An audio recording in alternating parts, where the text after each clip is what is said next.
Agriculture is the main economic activity in most African countries and is more of a low-input traditional farming. Over the years, farmers have been cropping the land without regard for the nutrient balance of the soils. This has resulted in excessive mining of nutrients without adequate replenishment, poorer soils each season, and lower productivity and income from farming.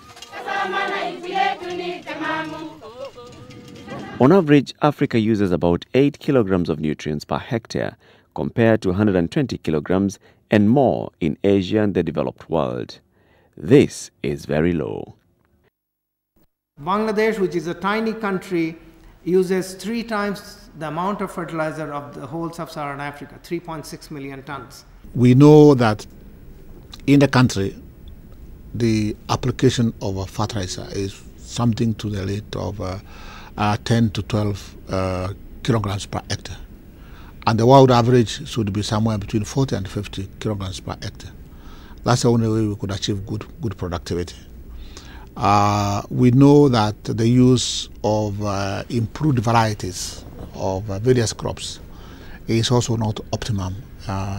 It ranges between 50 and 65% depending on where you come from. A lesson learned from the Green Revolution in Asian countries was the dramatic increase in food production that resulted from use of fertilizer and high-yielding seed. Increasing fertilizer use is seen as a key input in breaking the low productivity cycle trap. We believe that for us to achieve our mission of a prosperous and food secure nation, we have to move agriculture to the next level, whereby we remove it from the notion of subsistence to the progressive notion of farming as a business. To do that, we have to ensure that our farmers have affordable inputs, they have affordable credit, they have adequate knowledge, and we are optimizing the use of the natural resources, that is our water and soils. But we also need very strong institutions. So we believe with those elements, we'll be able to achieve our mission. What is the NAAIAP vision for the agriculture sector? Ladies and gentlemen, part of our vision is derived from the Millennium Development Goals. In the year 2006, the African Union's NAAIAP convened the Africa Fertilizer Summit to address the soil fertility crisis facing Africa. The goal was to build consensus on key issues constraining increased fertilizer use in Africa, develop a strategy to accelerate access, affordability, and incentives to use fertilizers for African farmers.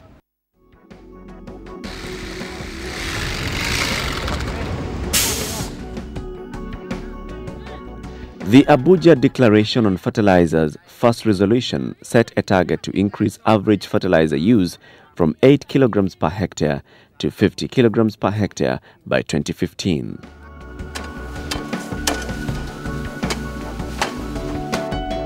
For this to succeed, we need to explore regional procurement and distribution, promotion of fertilizer production, and improve farmer access to complementary inputs, among other things.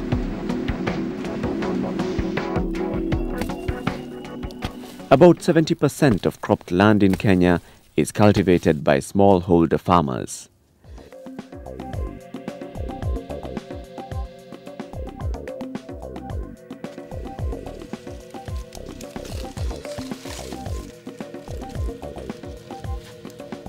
Less than 30% of these farmers in high rainfall areas use fertilizers and improved seed.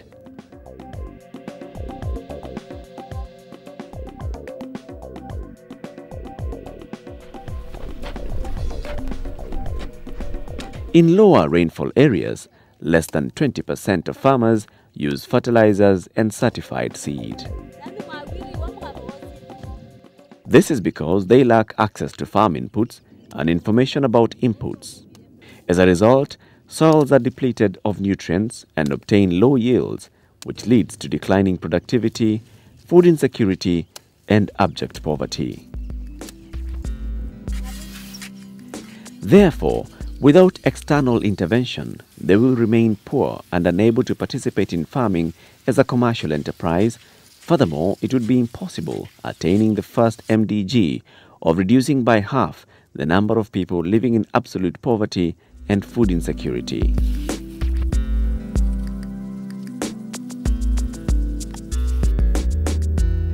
To mitigate this, the government developed a National Accelerated Agricultural Inputs Access Program, NAAIAP, a collaborative approach by both public and private sector as well as development partners.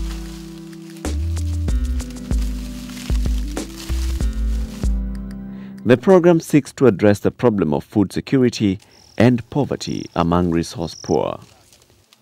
For a long time we have been knowing that there is some level of poverty below which, unless something is actually done, these farmers will really never leave that poverty trap.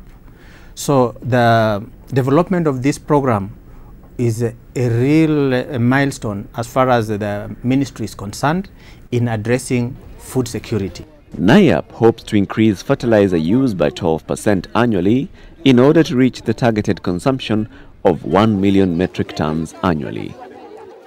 The primary objective of NAAIAP is to improve input access and affordability of key inputs for millions of smallholder farmers so that they can get out of poverty and participate in agriculture as a business enterprise. We are implementing the program in a very comprehensive manner, to the extent that we are looking at the whole value chain from knowledge base, whereby the farmers are provided with all the knowledge they require, all the way to consumption and all the way to markets. That's why it's organized in such a way that when we go to a certain village, they get the knowledge, they start to produce. As they harvest, they are organized in such a way that they have cereal banks. When they have cereal banks, we link them with the market so that some of that excess grain can be sold to the market at reasonable prices. After they get the money, we link them with the banks so that in the future they can now sustain themselves in terms of using the same inputs, because they now have surplus income, and all that is inbuilt into the program. NAAIAP was introduced in 2007 and it is being implemented in many districts of this country. Where it has been introduced, we have seen a tremendous increase in yield of maize. The program started, of course, with a lot of resistance from our development partners. And today, I am so encouraged because nearly all development partners now want to be associated with our NAAIAP program. And it's for good reasons, because this program, having been conceptualized and being 100% government program, has been found to be highly successful. In fact, we are wondering why didn't we start it yesterday. So the achievements we have managed to do in the last 3 years or so have been so encouraging that if there is anything to comprehensively address food security in this country, is to upscale NAAIAP as a program, because it is these small-scale production systems that really contribute to the largest portion on production of food in this country. There has been a myth in this area that fertilizers normally ruin soils. So most farmers would not use fertilizer because they believe if you put fertilizer in the soil is going to be ruined.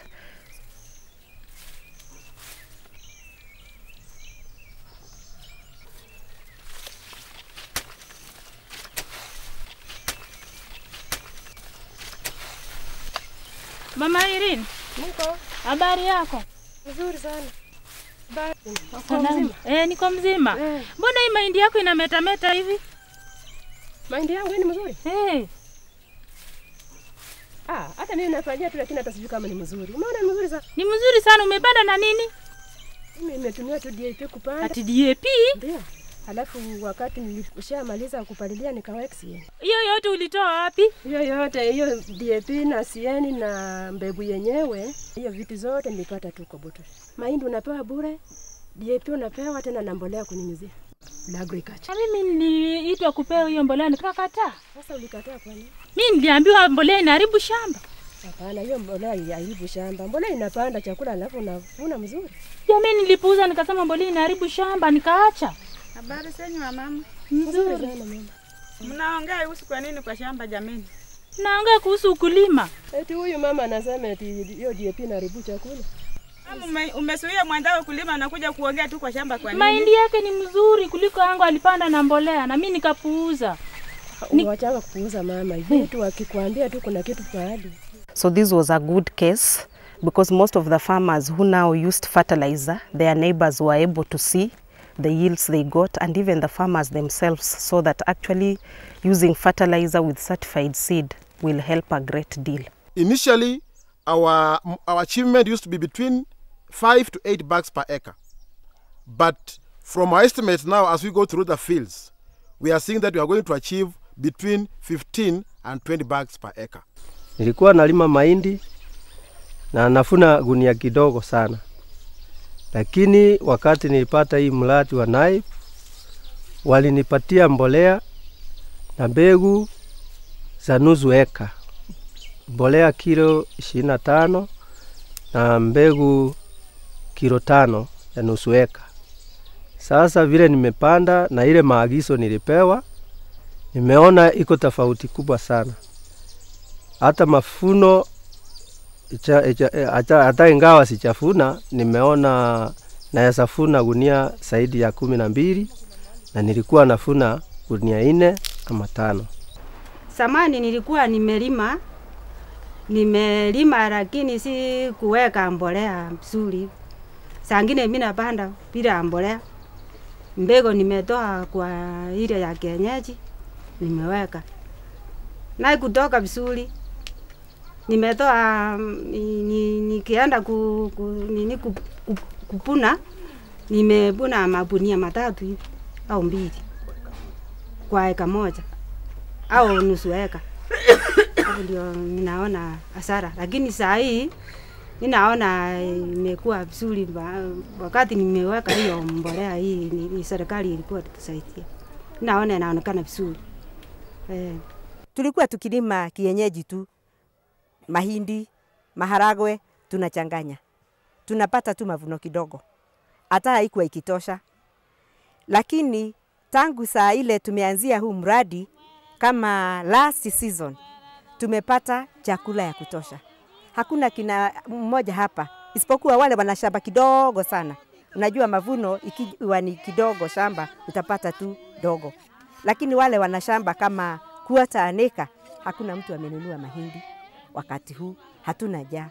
Kwa hivyo tunasikia tuna raha na tungesema huu mradi uendelee.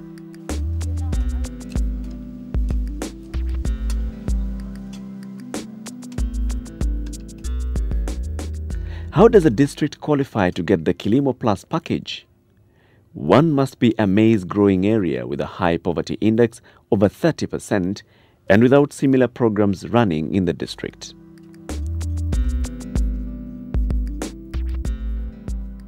What about the farmers?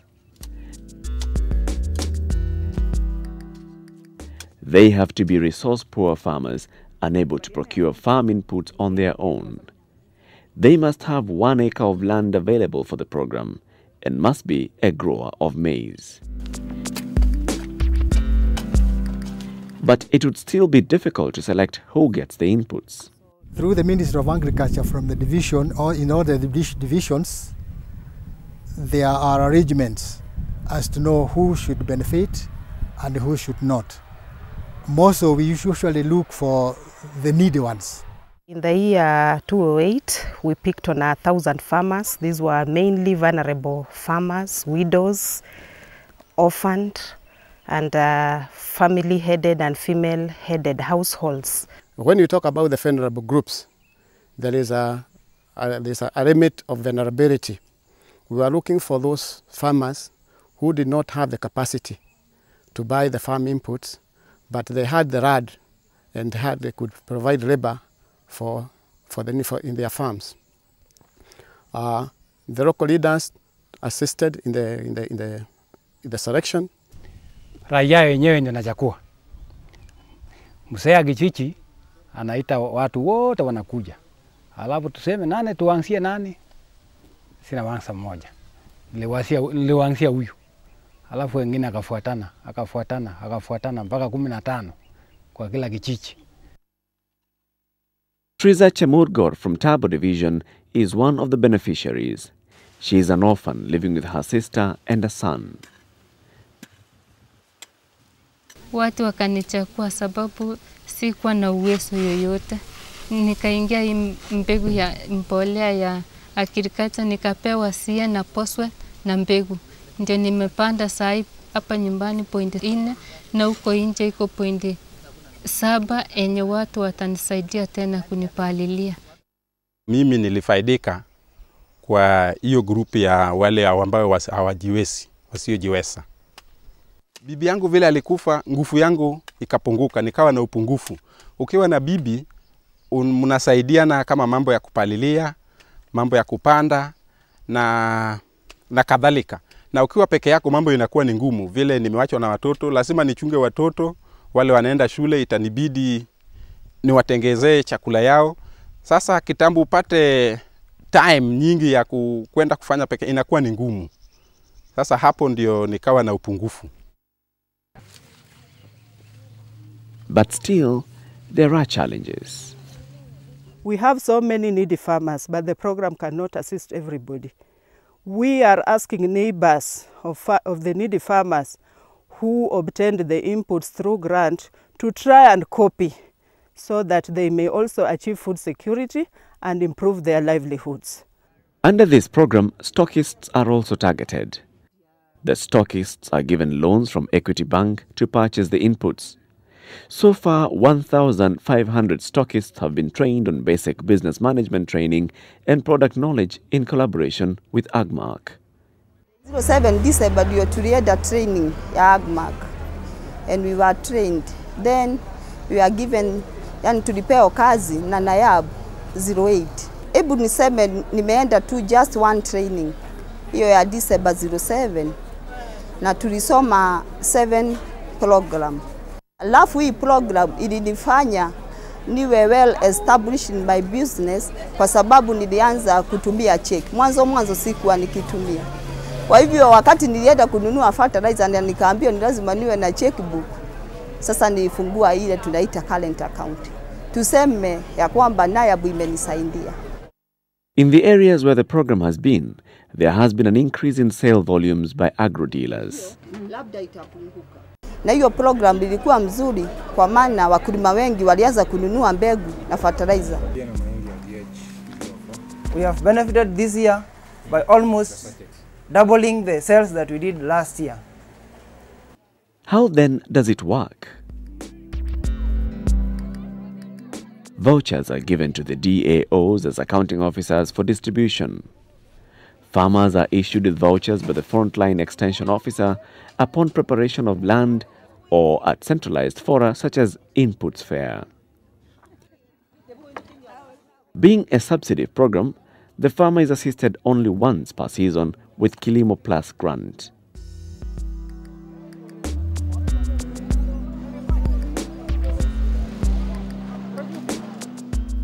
The grant consists of 50 kilograms planting fertilizer, 50 kilograms top dressing fertilizer and 10 kilograms seed, enough to cover 1 acre.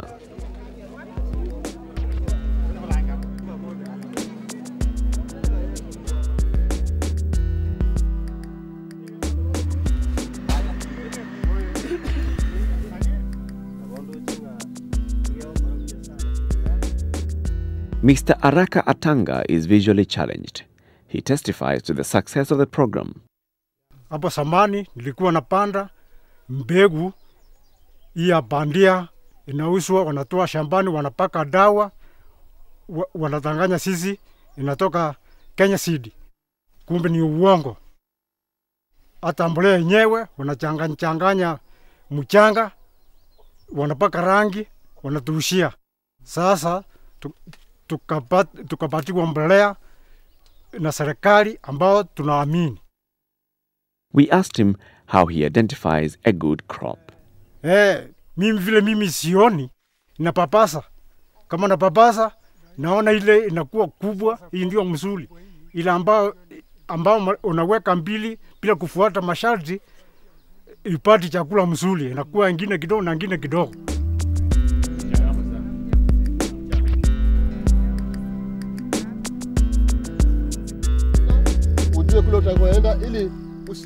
Extension work has contributed a lot to the success of this program. Before the program came, most farmers were planting with the DAP, but not to the right amount. And most of them were just buying at Rajambili market in Gorogoros. And as you know, most of the nutrient has already evaporated, having been burned by the sun.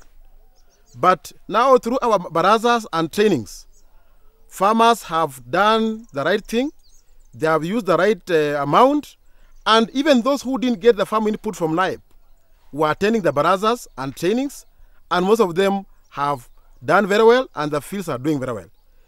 Mradi wa NAAIAP huu ulipokuja, tulipoanza kuambiwa tutaletewa mbolea na mahindi, tukaambiwa nyinyi mwataka kuharibiwa shamba zenu nyinyi. Hiyo mbolea hiyo inaharibu shamba kabisa, hata ukipanda nayo mwaka ujao huwezi kupata kitu tena.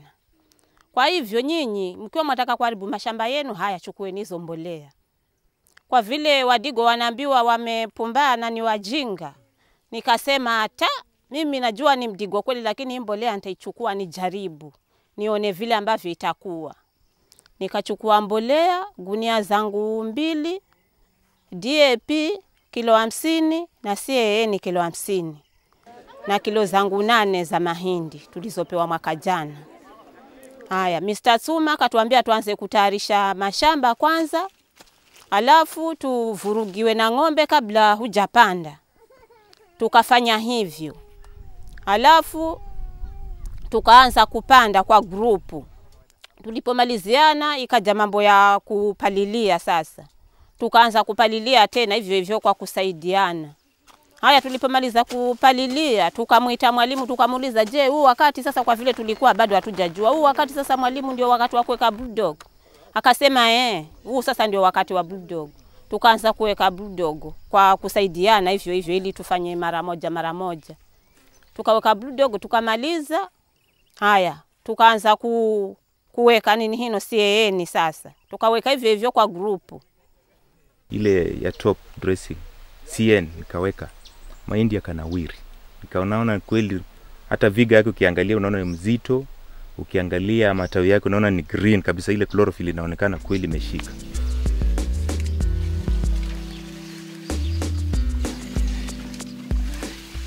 Tulipomaliza kuweka CAN tukaanza tena kupalilia mara ya pili.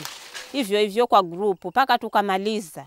Haya, tukawacha mahindi sasa, tukangoja mahindi. Wale waliosema mashamba yataharibika sasa wakawa wakipita hivi, macho yanaanza kukatika hapo. When it comes to the maize production in Kwale district,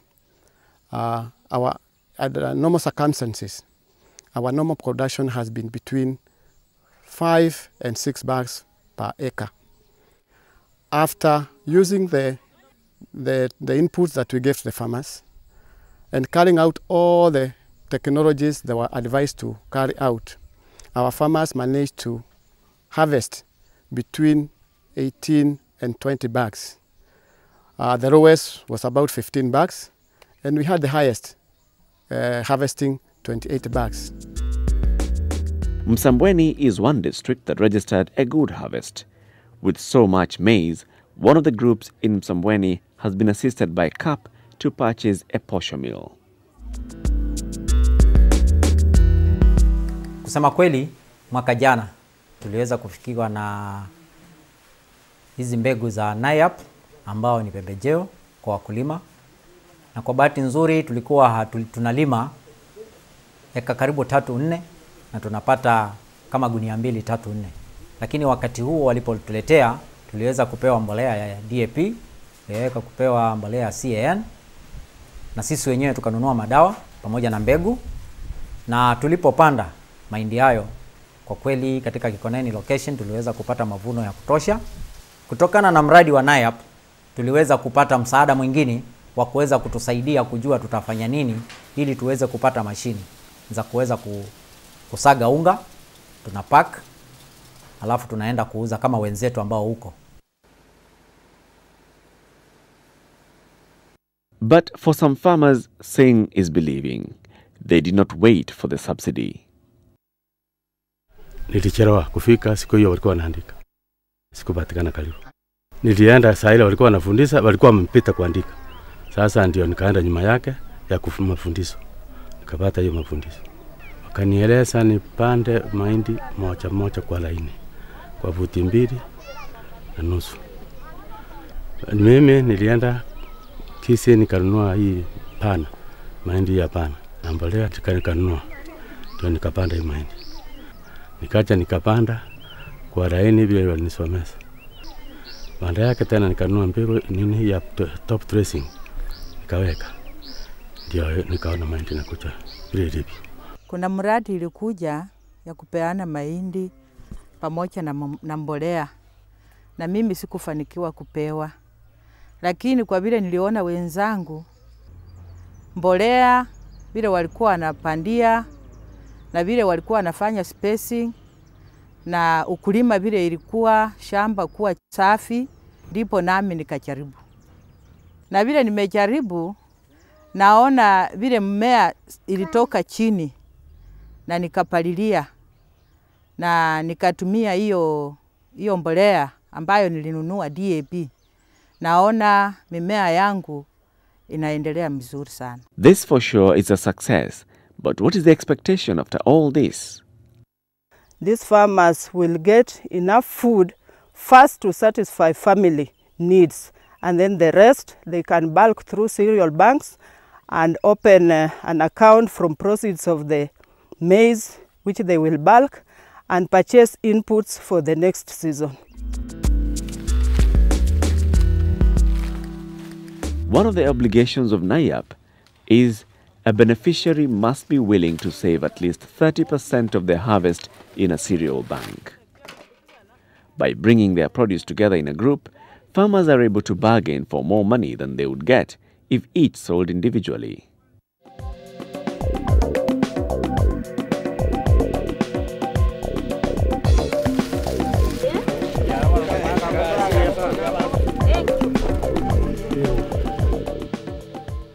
The money is also used to buy inputs for the next season.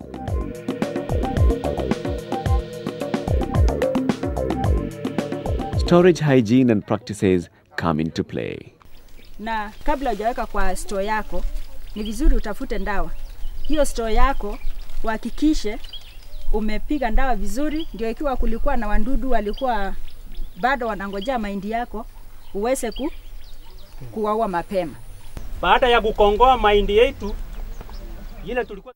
The cereal bank concept was quite evident in some of the areas we visited after harvest, that is Msambweni, Mount Elgon and Bungoma.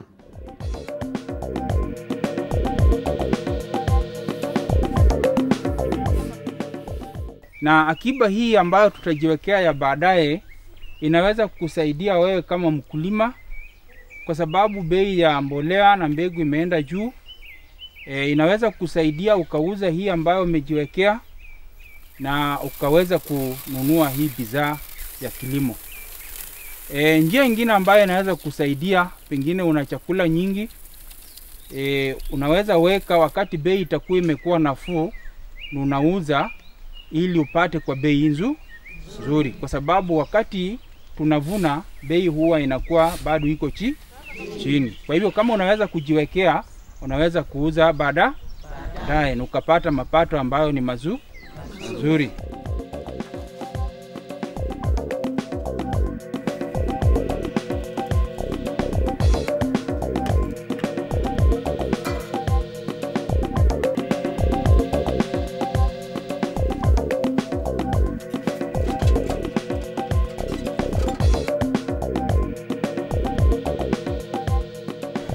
Umuhimu wa cereal banking ni kwamba sisi kama wakulima tuliofunzwa na tukabadilisha ukulima wetu, ni kwamba mahindi haya ambayo tumekusanya mahindi gunia 100 itasaidia wakulima wale walipewa haya mbegu na bidhaa ya ukulima warudishiwe wakati wa msimu wa ukulima.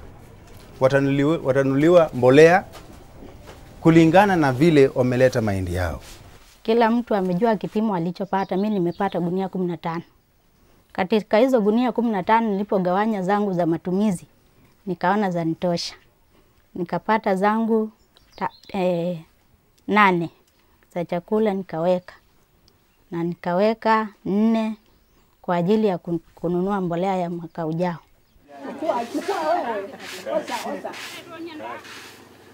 Tumefikia kiwango cha kuona ni vyema tuweze kupata tuweze kujenga jumba letu store ambayo tunaweza tukihifadhi mahindi yetu, na tunangojea bei baada ya muda fulani.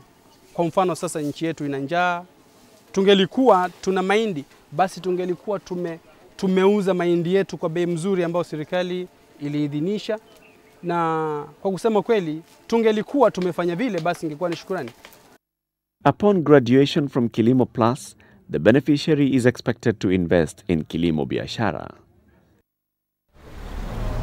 We are glad to talk about the flagship product Kilimo Biashara, which targets the grain growers, because we felt there is a unique opportunity for Kenya, like any other African country, to exploit the current high global agricultural commodity prices to increase the earnings of the farmers, and more importantly, to help in achievement of Millennium Development Goals.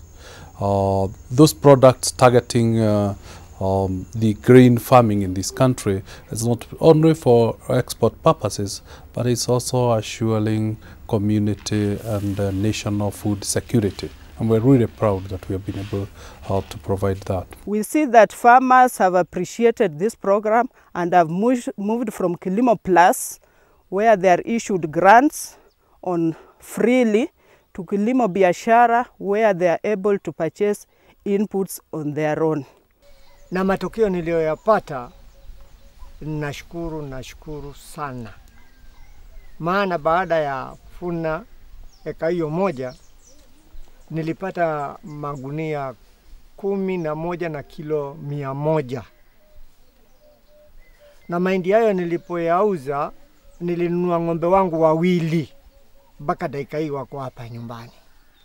First, the farmers go to the bank, they get their loan. The money is then credited to my account. So it's like I'm paid before I supply. And for a business person, that is the best business you can get, where you are paid before you supply. So they pay the money, credit my account, I purchase the goods and supply to the farmers straight.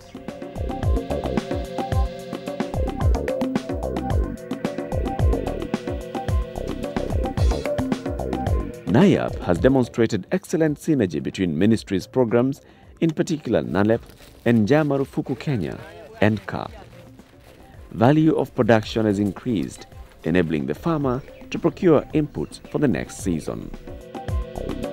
So I would urge farmers to come and learn from such sites where there is something good to learn from, and use your savings. Kidogo, you can save. We have merry-go-rounds in the districts where people contribute monthly. You can save slowly up to the end of the year. You shall have accrued enough money to enable you buy the inputs in good time as you wait for the rains and plant, and then you'll realize good harvest, feed your family, na upendo itaongezeka nyumbani. Wananchi wa Mangawani tunashukuru Mungu alivyoleta mwangaza kwetu Mangawani, ambao ni mzani wetu NAAIAP. Kufika kwetu kuna faida kwa wananchi wa Mangawani. Mangawani hatutawacha kuwaombea Mungu watakapo